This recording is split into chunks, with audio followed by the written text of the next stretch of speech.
So hi all, this is Ilakia, senior coach from Welson's community. PCOD இருக்க ladies எடுத்துக்கிட்டீங்க அப்படின்னா அதுல 50-80% of the ladies வந்து over வெயிட்டா தான் இருக்காங்க, அதாவது ஒபிஸ் கேட்டகரியில தான் இருக்காங்க.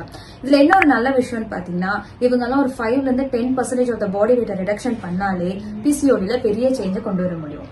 ஏன் அப்படின்னு பாத்தீங்கன்னா பிசிஓடி இருக்கவங்களுக்கு ஆட்டோமேட்டிக்கா இன்சுலின் ரெசிஸ்டன்ஸ் ஏற்பட்டு ஃபேட் ஸ்டோரேஜ் பாடியில நடக்கும். அப்ப கிரேவிங்ஸ் ஏற்பட்டு அவங்களால வெயிட் லூஸ் பண்ணவே முடியாது.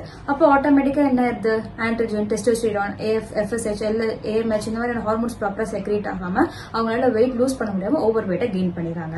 ஆனா சயின்ஸ் என்ன சொல்லுது அப்படின்னு பாத்தீங்கன்னா low corp and high protein diet நீங்க இம்ப்ளிமெண்ட் பண்ணும்போது ஆட்டோமேட்டிக்கா உங்களால இந்த இன்சுலின் ரெசிஸ்டன்ஸை கண்ட்ரோல் பண்ணி உங்க மெட்டபாலிசம் பூஸ்ட் அப் பண்ண முடியும். அப்ப வெயிட்டும் உங்களுக்கு ஈஸியா லூஸ் ஆகும், அதே டைம் பேரலா அந்த PCOS இஷ்யூஸ்மே உங்களால ரெக்கவர் பண்ணிக்க முடியும். இதெல்லாம் எப்படி பண்ணணும், இது வந்து ரியலி அப்ளிகபிளா, இது எப்படி ஒர்க் ஆகுது அப்படிங்கறத பத்தி தெரிஞ்சுக்கணும் நீங்க நினைக்கிறீங்கன்னா உங்களுக்கு கம்மிங் Thursday ஈவினிங் 6 PM ஒரு பெரிய அவேர்னஸ் செஷன் இருக்கு. ஸோ தமிழ்ல தான் நடக்கும். ஸோ ஸ்லாட்ஸ் லிமிடெட் தான், பட் மிஸ் பண்ணாம அவைல் பண்ணிக்கோங்க. அதுக்கான லிங்க் என்னோட ஸ்டேட்டஸ்ல கொடுக்குறேன், ஜாயின் பண்ணிக்கோங்க. மறக்காம ரெஜிஸ்டரும் பண்ணிக்கோங்க. உங்க பக்கத்துல இருக்கவங்க நிறைய பேருக்கு ஷேரும் பண்ணுங்க. ஸோ செஷனை பார்க்கலாம் கைஸ். பை.